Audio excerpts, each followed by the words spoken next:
So, I want to talk about choice. Something that I see a lot, and as a reminder to myself, is that we often think that we are victims and we think that we are helpless. I see so many people helpless about the economy, helpless about their job, helpless about their family and their relationships, and even myself feeling helpless at times.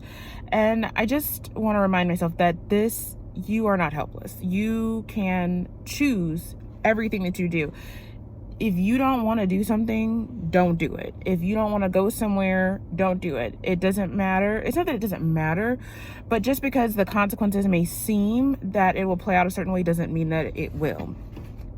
Often it doesn't. Often something else comes along to make what you want happen. And until you start choosing the things that you want to do in everyday life, you're going to be unhappy. You're going to feel stuck. There's no dollar amount. There's no job. There's no anything that is going to make you happy. I tried that when I tried getting a job with more money.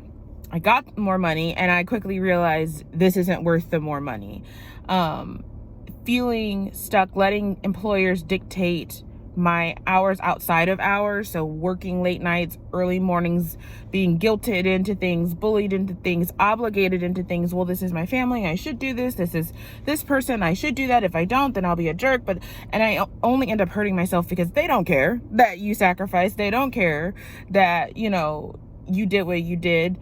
And you end up being frustrated, and you end up being frustrated at them and at yourself for something, and it's just not good all around. And really you end up being resentful because you feel like, I wish life could be different. But you can make life different by choosing not to do the things that you don't want to do. And I've learned that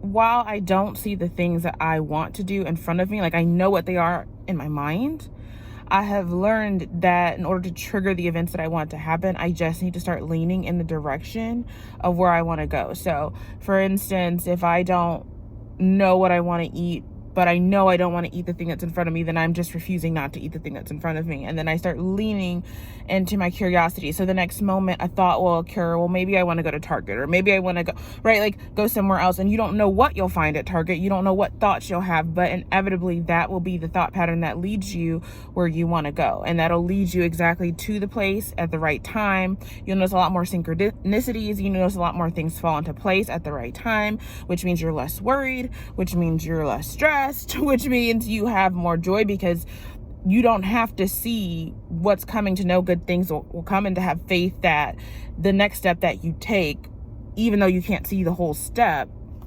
it will be taken care of. But that only comes from leaning in the direction of joy, and leaning in the direction of curiosity, and leaning in the direction of at least what feels better, or at the very minimum, avoiding what you don't like, or refusing what you don't like. And in my life, I know it was true that I didn't see any evidence of anything that I wanted to do until I rejected the things that I didn't want to do. I had to reject the job. I had to reject the house. And then all of these things started coming, not out of nowhere, but as I started leaning in, I started realizing, wait a minute, I don't like eating here. Why do I keep doing this? I don't like going here. Why do I keep doing this? Oh, because I assumed that if I don't do this, I'll starve. Well, let's just see. And then you don't end up starving. I mean, it's a small example, but there are so many big examples where that has pointed to be true for me. And even though I'm not ultimately where I want to be, I know that that is the direction, because even when things don't work out as you want them to on that journey, you just start feeling like this is worth it. Like I started being in painful positions thinking that I would regret my decision, but you end up not regretting it. You end up going, even if this doesn't work out, I'm still happy I did this because I avoided the thing that I didn't want to do regardless. And I know that sounds strange, but until you do it, it truly is how it works.